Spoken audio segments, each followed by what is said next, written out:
Welcome back to Mrs. B Reads. We are working on I Am Malala. We are in chapter 4, A Warning from God.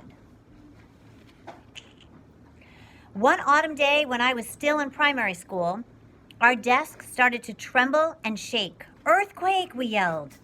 We ran outside, some of us falling as we crowded through the narrow door and gathered around our teachers for safety and comfort, like chicks around a mother hen. What figure of speech is that? Like chicks around a mother hen. Nate. Oh crap, I forgot. Like chicks around a mother hen. Think about it. Figure of speech. Metaphor? It's a simile. It's a simile. Do you remember the little trick I told you to remember simile? Remind me, I'll write it on the board for you again. Simile. Simile using like or as. Like chicks around a mother hen. A few of the girls were crying. We lived in a region where earthquakes happened often, but this felt different. Even after we returned to class, the buildings continued to shake. The rumbling didn't stop. Miss Ulfat, my all-time favorite teacher, told us to stay calm. She assured us that it would soon be over, but when another strong earthquake hit within a few minutes of the first, the students were sent home. When I arrived home, I found my mother sitting in the courtyard where she felt safest because there was no roof above her. She was reciting verses from the Holy Quran as tears streamed down her face. Do you guys know what the Holy Quran is? Galileo? It's some kind of, it's like the Torah, but for Muslim people? Exactly. It's like the Torah or the Bible, but for the Muslim religion. And I'm looking in the back of your book. If you guys go to page 204, there's a definition.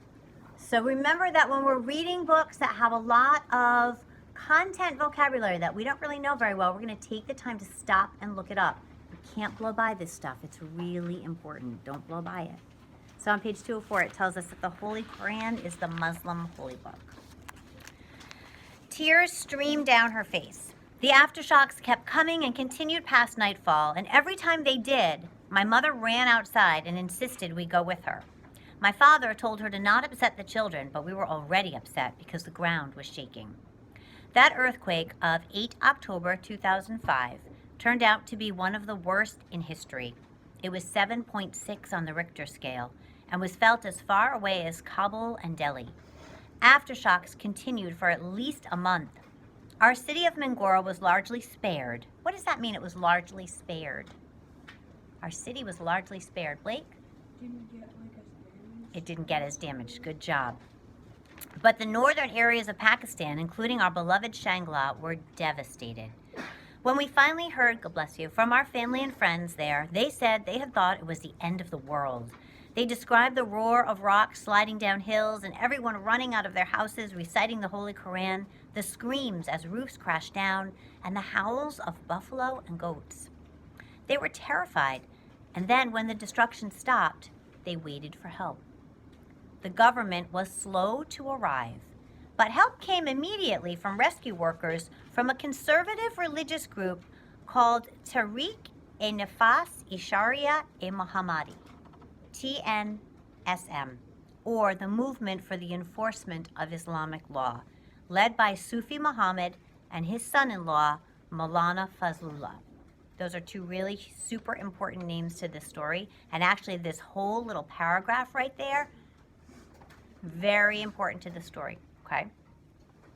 Eventually, the government tried to help, and aid from the Americans, who had troops and helicopters in nearby Afghanistan, made it in. But most of the volunteers and medical help came from organizations that were linked with militant groups, like the TNSM. They helped clear and rebuild destroyed villages. They led prayers and buried bodies. They took in many of the 11,000 orphan children.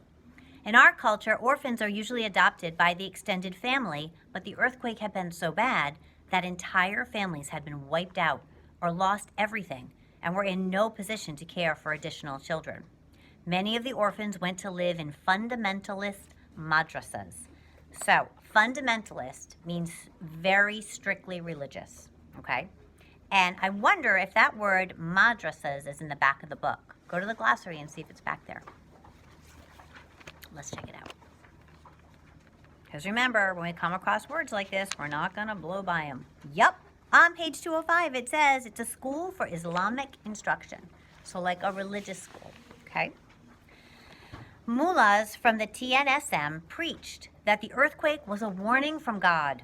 If we did not mend our ways and introduce Sharia or Islamic law, more severe punishment would come. The whole country was in shock for a long time after the earthquake. We were vulnerable, which made it that much easier for someone with bad intentions to use a nation's fear for his gain. We're going to stop right there and add to our anchor charts where we record our big ideas and our lingering questions, and we'll be right back with the next chapter.